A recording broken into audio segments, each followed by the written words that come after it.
95% Gaza जो है खत्म कर चुका है इजराइल। बचा खुचा 5% जो है वो ट्रंप साहब की ये शर्तें ले डूबेंगी, क्योंकि ट्रंप ने ऐसा नहीं है कि उन्होंने केवल हमास को धमकाया उन्होंने इजराइल को भी। To de-radicalize Gaza, not only to demilitarize it, not only to disarm Hamas, but to de-radicalize Gaza. Trump कह रहे हैं कि मैंने जो प्लान बताया है शांति वाला, जिससे मुझे नोबेल मिलेगा, तुम लोग अगर इसको नहीं मानोगे तो यकीन करो ऐसा ब्लडशेड करेंगे। ट्रंप के पास क्या है? ट्रंप है बिजनेसमैन आदमी, उसके पास कुछ शब्द हैं और वो उन सारे शब्दों को अगले 4 साल में इस्तेमाल कर लेना चाहते हैं। Hamas rejects the deal, which is always possible. They're the only one left. Everyone else has accepted it, but if not, as you know, baby, you'd have our full backing. ऐसे कैसे खलीफा हो यार, तुम्हारे रहते हमास वालों ने surrender कैसे कर दिया?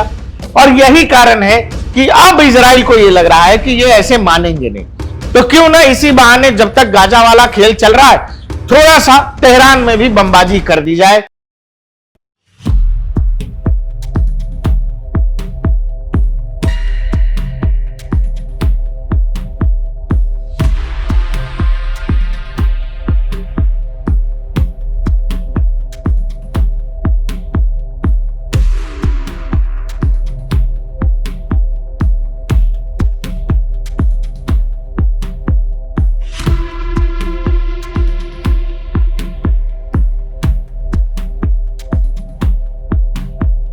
मारने के बाद सॉरी बोलने में हमें कोई दिक्कत नहीं है। हाँ, इस बात की कोई गारंटी नहीं है कि हम दूसरी बार नहीं मारेंगे। इजराइल का यही तौर तरीका है। और इसी दिन एक और प्लान आया जिसको कहा गया ट्रंप्स गाजा प्लान, जिस प्लान के तहत डोनाल्ड ट्रंप ने 20 सूत्रीय मांग रखी और हमास वालों को कहा कि देखो, तुम्हारा दिन दुनिया अगर ठीक रखना है, जितने बचे हो अगर उतने में ही रहना चाहते हो, जो जो कह रहा हूं वो सारा मान लो और अगले 48 घंटे में तुमको जवाब देना है। जिन भी युद्धबंदियों को यानी यहूदियों को तुमने इजराइल से ले जाकर के कब्जे में रखा है, बंदी बनाया हुआ है, उनको छोड़ना शुरू करो। जैसे जैसे तुम छोड़ना शुरू करोगे और जैसे जैसे मेरी बताई गई शर्तें, यानी जो गाजा प्लान ट्रंप का था जिसमें बताया गया कि सभी सैन्य कार्रवाई जो है इजराइल तुरंत रोकेगा और जितनी भी बैटल लाइन्स हैं उन लाइन्स को फ्रीज किया जाएगा। हमास 48 घंटों में सभी जीवित जो हैं 20 इजरायली बंधकों को, इसके अलावा 24 शवों को लौटाएगा इजराइल को। और जब ये हो जाएगा तो पहले धीरे से इजरायली सेना जो अभी यहां पर है, खान यूनिस के इलाके में से लेकर गाजा सिटी को इस तरह से बैरिकेड किया हुआ है, यहां से फिर इजरायली सेना यहां पर आएगी जो येलो लाइन है। और उसके बाद जैसे जैसे युद्ध की शर्तें मानी जाएंगी वैसे वैसे इजरायली फोर्सेस पीछे आएंगी। और इसमें सबसे बड़ा यह था कि गाजा में हमास को अपना प्रशासन छोड़ना पड़ेगा, हमास को एक तरह से भूल जाना पड़ेगा गाजा को, और हमास के बचे खुचे जो लोग हैं वो हथियार डालें। और वो अगर ये चाहते हैं कि उनको एक पैसेज दिया जाए, उनको दूसरे किसी देश भेजा जाए, इसकी भी व्यवस्था अमेरिका और इजराइल कर देंगे। लेकिन गाजा में प्रशासन में कोई अधिकार हमास का नहीं होगा।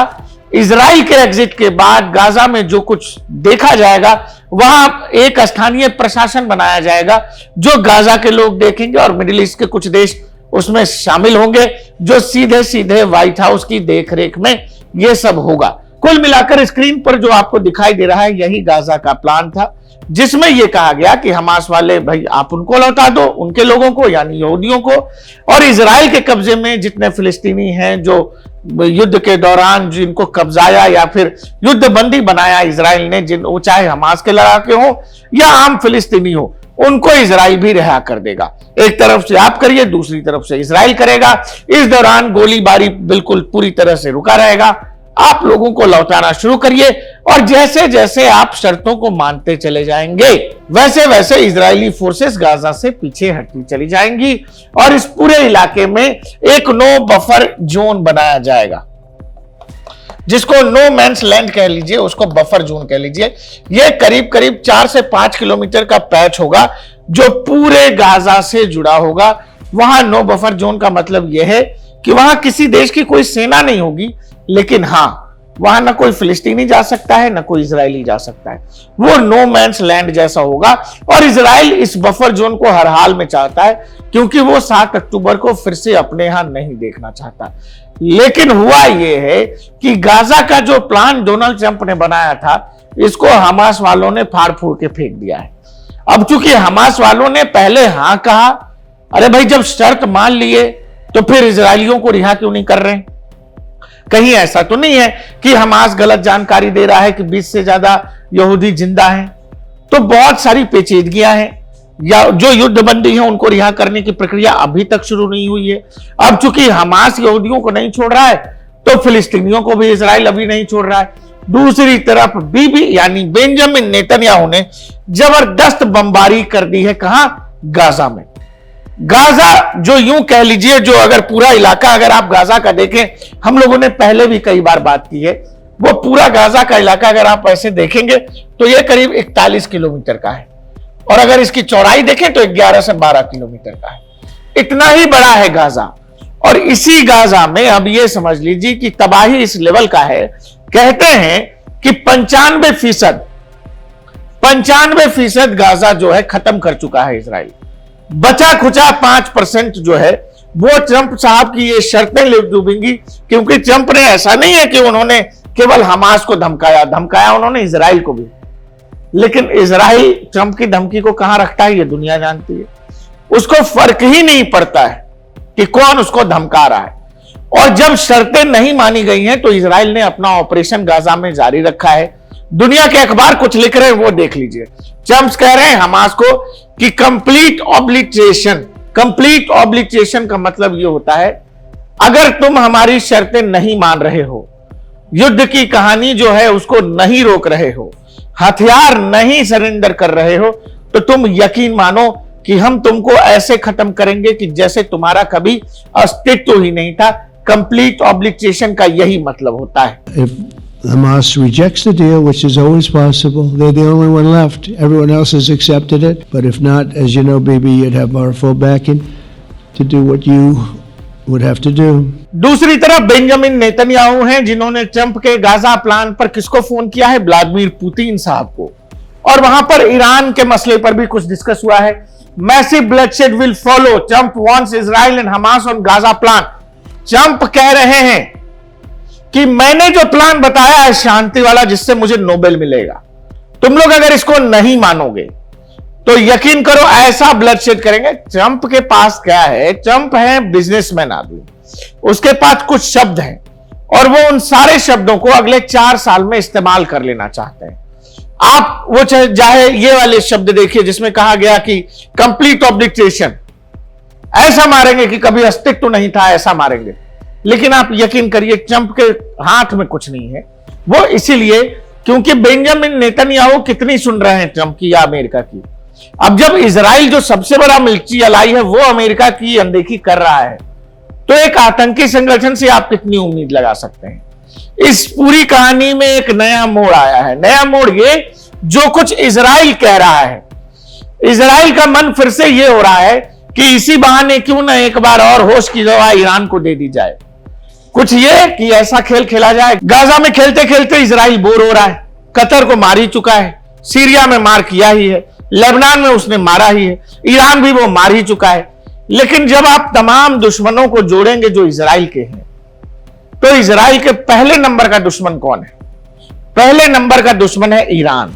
अभी 2 महीने 3 महीने पहले ईरान को मारा ही था, जो कहा कि जो न्यूक्लियर बम बना रहा है, यूरेनियम एनरिचमेंट मैक्सिमम पहुंच गया है, हमको रोकना पड़ेगा नहीं तो बम बना लेगा। वो सब करने के बाद अब फिर इजराइल का मूड ईरान की तरफ मुड़ रहा है कि थोड़ा बहुत होश की दवा ईरान को फिर से दी जाए। इजराइल क्या कह रहा? बेंजामिन नेतन्याहू एक इंटरव्यू में दावा ये कर रहे हैं कि ईरान ऐसे मिसाइल बना रहा है जो सीधे ईरान से लेकर अमेरिका तक हमला कर सकते हैं। मतलब लंबी दूरी के मिसाइल्स बना रहा है, और मिसाइल वो जो न्यूक्लियर कैपेबिलिटी वाले मिसाइल हैं उनका विकास कर रहा है ईरान, और इसके लिए उसे रोकना पड़ेगा। और इसी बात को देखते हुए आपने ये देखा होगा जिसमें डोनाल्ड ट्रंप कह रहे हैं, B blown up in fire and fury, Trump wants Iran against nuclear development. ये बेसिकली उसी न्यूक्लियर मिसाइल की बात है जिसका जिक्र ये कर रहे हैं माननीय नेतन्याहू साहब। To de-radicalize Gaza, not only to demilitarize it, not only to disarm Hamas, but to de-radicalize Gaza, as was done in Germany after World War II or in Japan, then yes, then I think the whole region can have a much more positive and peaceful future. आप एक चीज समझिएगा, अगर America Gaza plan ला रहा है और उस Gaza plan में मिडिल ईस्ट के तमाम देश हामी भर रहे हैं, हमास ने कह दिया जी हम सारे युद्ध बंदियों को छोड़ देंगे, बावजूद इसके जो टेन्योर दिया गया था 48 घंटे का, 72 घंटे का की जो समय सीमा थी, वो समय सीमा पूरी हो चुकी है, बावजूद इसके कहीं कोई विकास दिख नहीं रहा है। तो आपको क्या लग रहा है कि रुकावट क्या है? कौन सी ऐसी ताकत है जो हमास को ये करने से रोक रही है? कौन सी ऐसी ताकत है जो इसको आगे नहीं बढ़ने दे रही है? तो इसमें बहुत एजम्पशन करने की जरूरत नहीं है। वो एक ही मिडिल ईस्ट की ताकत है, अरब ताकत है, वो है ईरान। ईरान नहीं चाहेगा कि गाजा में अमेरिकी प्लान सक्सेस हो। ईरान नहीं चाहेगा कि गाजा में हमास के बगैर गाजा रहे।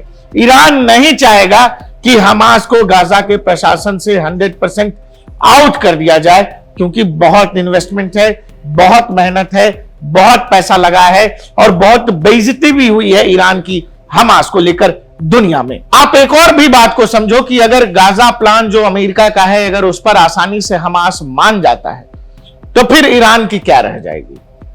मिडिल ईस्ट में यानी दुनिया के मुसलमानों की नजर में जिनको यह लगता है कि हमास के लड़ाकों को ईरान फंड कर रहा है, ईरान हथियार दे रहा है, क्या उन मुसलमानों की नजर में ईरान की इज्जत जाएगी कि नहीं जाएगी? अरे ऐसे कैसे खलीफा हो यार, तुम्हारे रहते हमास वालों ने सरेंडर कैसे कर दिया? और यही कारण है कि अब इजराइल को यह लग रहा है कि ये ऐसे मानेंगे नहीं, तो क्यों ना इसी बहाने जब तक गाजा वाला खेल चल रहा है थोड़ा सा तेहरान में भी बमबाजी कर दी जाए और फिर से वही भूमिका तैयार की जा रही है जिस भूमिका के तहत पिछला अटैक किया गया था कि भाई न्यूक्लियर बम बना रहा है। इस बार कह रहे हैं कि जी न्यूक्लियर मिसाइल बना रहा, लंबी दूरी का मिसाइल। और थ्रेट भी किसको दिया जा रहा है? डोनाल्ड ट्रंप को, कि हम तो देख लेंगे, हमारा तो ओके है, हम तो अपने आप निपट लेते हैं।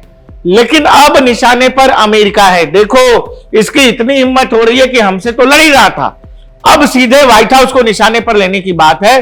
तो भाई साहब ट्रंप बाबू आप कुछ करोगे कि नहीं करोगे? अगर आप दुनिया के मानचित्र पर ईरान को देखें और यूएस देखेंगे ऊपर की तरफ, तो ईरान और यूएस के बीच की दूरी करीब करीब 13,000 किलोमीटर है। मतलब क्या? ईरान आईसीबीएम डेवलप कर रहा है, जिसको कहते हैं इंटरकॉन्टिनेंटल बैलिस्टिक मिसाइल्स, जो न्यूक्लियर कैपेबिलिटी की मिसाइल्स होती हैं। और इसीलिए मैं कह रहा हूं कि गाजा वाला प्लान, जो चूंकि गाजा का प्लान एक तरफ है, दूसरी तरफ इजराइल बमबाजी कर रहा है। इजराइल एक ऐसा देश है जो हमेशा मिडिल ईस्ट में यह चाहता है कि हमारा बहुकाल हमेशा सेट रहना चाहिए। बमबाजी अगर हम कर रहे हैं गाजा में, और गाजा वाला बमबाजी अगर ट्रंप के चक्कर में हमको रोकना पड़ेगा, तो कोई एक नई जगह दो जहां हम बमबाजी करें। तो अगर गाजा में प्लान रुका और गाजा में बमबाजी रोकनी पड़े, तो चलो ये कह दो कि हम तेहरान में बमबाजी कर लें। कोई एक जगह दो तो बम मारने के लिए, हमारा बहुकाल कैसे सेट होगा? हम कैसे मिडिल ईस्ट में टेरर बना करके रखेंगे कि भाई हमारा देश छोटा जरूर है, ये हम दिखते इतने से जरूर हैं, लेकिन हम जहां चाहेंगे, वो चाहे कतर हो, ईरान हो, कुवैत हो, इराक विराक को तो कुछ समझता ही नहीं, जहां चाहेंगे वहां हम तो मारते ही हैं। लेकिन अब हमारे सबसे बड़े डिफेंस अलाई के लिए खतरा होने जा रहा है, क्योंकि ईरान को जितना बड़ा अपने लिए थ्रेट इजराइल मानता है, अमेरिका भी ईरान को अपने लिए सबसे बड़ा थ्रेट मानता है। क्यों? ईरानी दुश्मनी और अमेरिकी दुश्मनी का बहुत पुराना इतिहास है और इसमें बीच में है इजराइल एक कड़ी के रूप में। और यही कारण है कि अब यह कहानी एक तरह से फिर से दूसरी तरफ जा रही है कि गाजा में नेतन्याहू बजाते रहेंगे, बमबाजी जितनी करनी है वो बमबाजी करते रहेंगे। उनको एक दूसरा फ्रंट भी चाहिए और वो फ्रंट होगा ईरान। आने वाले समय में संभव है कि आपको तेहरान से लेकर ईरान के अलग अलग शहरों में अमेरिकी बम बरसक से लेकर या इजरायली एयर डिफेंस के लोग आपको दिखें और एक नई कहानी फिर से शुरू हो जाए ईरान में।